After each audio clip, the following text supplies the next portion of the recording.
গাজায় চলছে মৃত্যু আর ধ্বংসের খেলা, কিন্তু এবার যুদ্ধ শুধু শরীর নয়, হত্যা করছে আত্মাও। 2 সপ্তাহেরও কম সময়ে 4 জন ইসরায়েলি সেনা আত্মহত্যা করেছেন।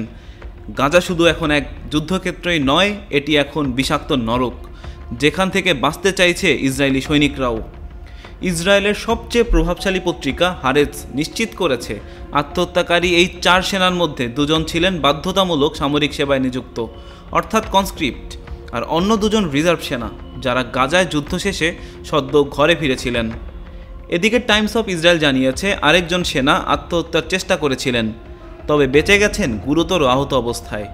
এই ঘটনা কি কেবল মানসিক চাপের ফল, নাকি যুদ্ধ নামের এই নিষ্ঠুর বাস্তবতা আজ ইসরায়েলিদের হৃদয়কেও ভেঙে দিচ্ছে? ওয়ালটন এখন দেশের সীমানা পেরিয়ে পৌঁছে গিয়েছে 50টিরও বেশি দেশে। ওয়ালটন, ঘরে ঘরে বিশ্বজুড়ে। গাজা যুদ্ধ শুরু হওয়ার পর থেকে 58,000-এর বেশি ফিলিস্তিনি নিহত হয়েছেন, যার মধ্যে অন্তত 17,000 শিশু রয়েছে। এত হত্যাযজ্ঞের মাঝেও ইসরায়েলের নিজস্ব ক্ষয়ক্ষতিও কম নয়। এ পর্যন্ত আত্মহত্যা করেছেন অন্তত 43 ইসরায়েলি সেনা। 2024 সালে আত্মহত্যার সংখ্যা ছিল 21, যা 2011 সালের পর সর্বোচ্চ। ইসরায়েলের বিরোধী দলীয় নেতা ইয়ার লাপিদ বলেছেন, এই যুদ্ধ শুধু দেহ নয়, আত্মাকেও হত্যা করে।